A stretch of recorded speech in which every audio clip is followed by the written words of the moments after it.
Oh, hello, this is Tak Chung from Walk with Tak. Welcome to my YouTube channel. If you enjoyed this video, please like, subscribe, and share.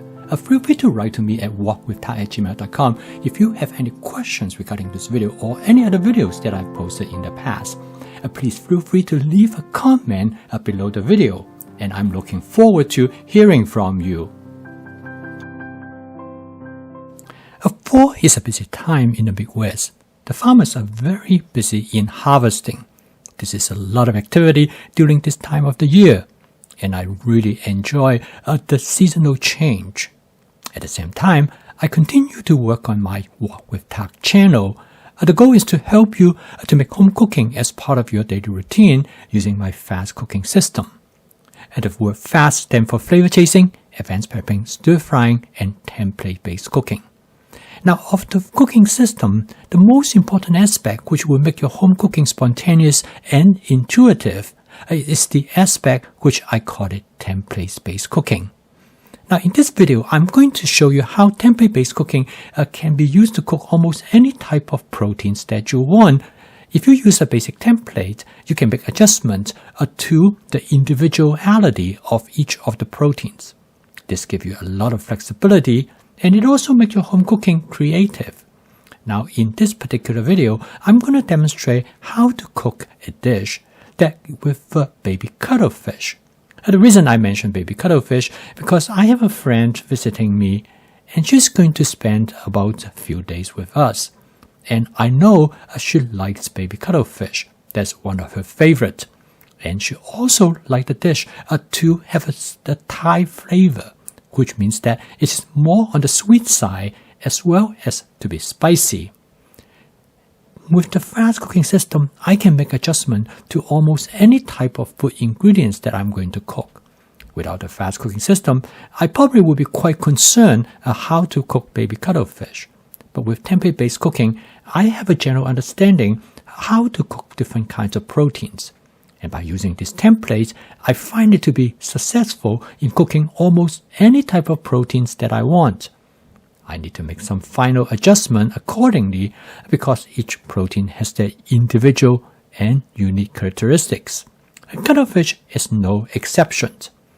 Now, the cuttlefish I purchased has been frozen. This type of cuttlefish is referred to as baby cuttlefish. They are small, but they have been cleaned. I bought this at a supermarket near Chicago. They have a large seafood section, and they sell cuttlefish by the pound. It has already been thawed out. So I purchased 1 pound of this baby cuttlefish. I'm going to use half of it to cook a dish because I'm going to use it as a condiment. And then I'm going to freeze the remaining half. Now, when you freeze the cuttlefish, the best way is to freeze them in such a way that they can be thawed out readily. And since this is baby cuttlefish, already to the size that is of bite size, so I don't really need to cut it up, and I can stir fry them directly as it is. So it is better for me to freeze exactly how they comes. Now, using this approach, you can freeze many different kinds of proteins, such as chicken. In this case, you need to cut the chicken up to the size that you want to use for stir frying. And then you freeze them again using the same approach. The basic approach is to freeze them in a single layer.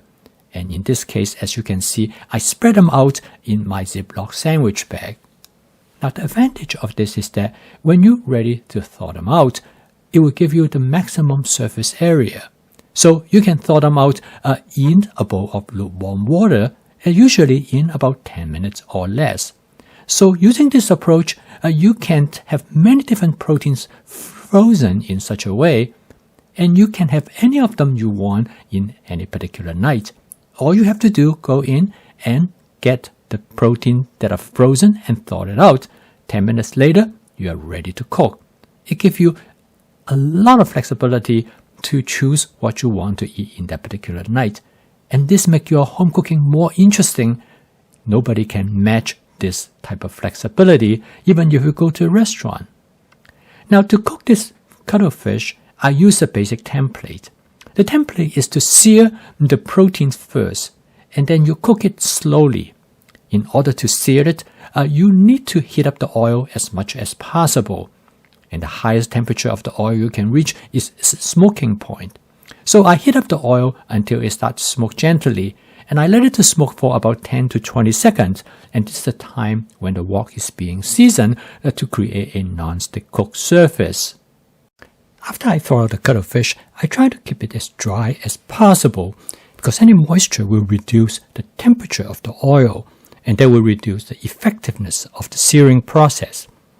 The cuttlefish cook very fast. As you can tell, that almost within seconds, they start to shrivel up, and that is how usually cuttlefish is being cooked. Now at this point, you want to lower the temperature, because you have already seared the cuttlefish, and there's two ways you can lower it. Of course, the first way is turn down the heat, and the second way is to add vegetables or other food ingredients to the wok, because this will reduce the temperature of the oil. And using this method, you can reduce the temperature almost immediately. This will allow you to cook the cuttlefish slowly. Now when you cook proteins, almost all kinds of proteins, they're basically two-stepped. The first step is searing the protein, whether it's chicken, beef, pork, or shrimp. And the second step is to cook it slowly. Now the slow cooking turned out to be really important. For some proteins, it is more important than the others. For example, beef is critical. If you want to cook beef to achieve the tenderness that you want to sear it first. Now, searing turned out to be really essential because searing will seal in the flavor of the protein. In this case, the searing will seal in the protein of the cuttlefish. The next is that I add some other vegetables. In this dish, I decided I'm going to cook with some spinach. Now, spinach does not need to cook very much at all, and spinach also is an excellent way to further reduce the temperature.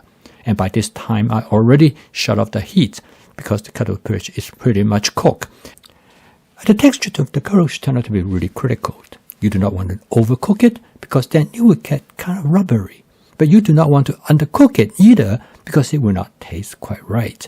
So finding the right texture of the cuttlefish is really essential. And that takes a little bit of practice. In my case, I have cooked cuttlefish before, so I pretty much know how much that I need to cook it. I'm going to season the cuttlefish with a Thai flavor.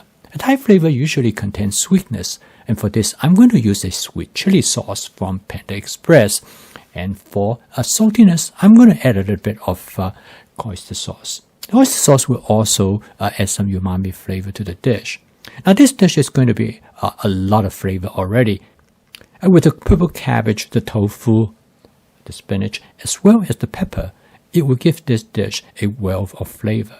As you can see, I add different ingredients at a different time point to create the texture that I want. Last but not least, before I serve this dish, I'm going to add a little bit of a sriracha sauce to make the dish a little bit more spicy. Again, there's a lot of adjustment you can make.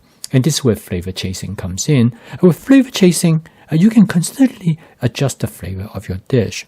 Each time, you can use a different set of sauces. And, of course, the most important aspect of flavor is the ingredients that you use. By choosing different type of ingredients, you can create different texture. And texture, without any question, is one of the most significant contribution to the final flavor of the dish. And then you can use different type of vegetables. With tempeh-based cooking, you are free to make substitutions. And that's why when you cook this dish, you don't need to use a recipe because you know what your template is like and you know how to make adjustment to the template to create the type of flavor that you are looking for. And this is what makes home cooking sustainable simply because the fact that you're able to cook dish with a flavor that you love and enjoy. And the most important way to create flavor is to be able to make substitutions, to be able to use different type of ingredients. Now this dish is only one possible way of how to cook it, one possible set of ingredients that you can use, and one possible flavoring approach that you can take. You can make substitutions, changes in any other way you can within all of these possibilities.